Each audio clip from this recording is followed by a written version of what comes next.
Will the Chief Minister accept the responsibility for the failure of the poor education system, health and law and order in the state and resign?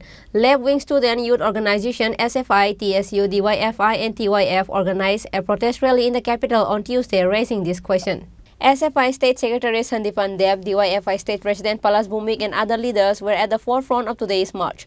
The procession circumambulates various streets of the capital. DYFI State President Palas Bumik told reporters that the left-wing students youth organization has taken to the streets today with demand related to the interests of the people of the state. জনগণের স্বার্থ সংশ্লিষ্ট দাবি নিয়ে বামপন্থী ছাত্র যুবরা আমরা আরেকবার আজকে রাস্তায় নেমেছি।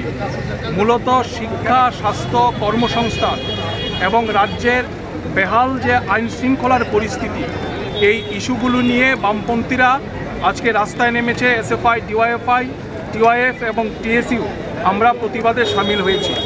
আজকে আমরা লক্ষ্য করছি যে আমাদের রাজ্য ত্রিপুরা ন্যায়ের রাজ্যে পরিণত হয়েছে। বেকার ছেলে মেয়েদের কর্মসংস্থানের সংকট, শিক্ষা ব্যবস্থা সম্পূর্ণভাবে ভেঙে পড়েছে। বিদ্যাজ্যোতির ফলাফলের মধ্য দিয়ে রাজ্যের শিক্ষানুরাগী মানুষ, অভিভাবক মহল সম্পূর্ণভাবে উদ্বিগ্ন।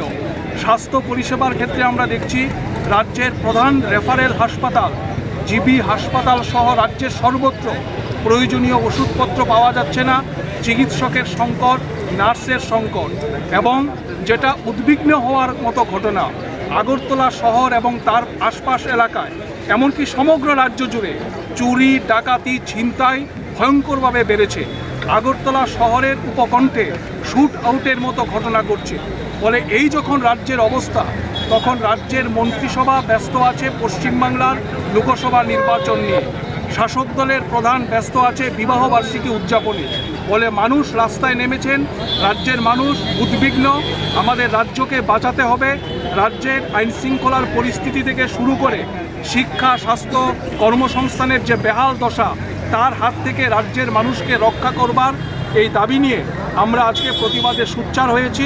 সমস্ত অংশের মানুষের কাছে আমাদের আবেদন হচ্ছে, রাজ্যকে বাঁচানোর জন্যে, রাজ্যের ঐতিহ্যকে রক্ষা করার জন্যে সবাইকে এই আন্দোলনে সামিল হতে হবে।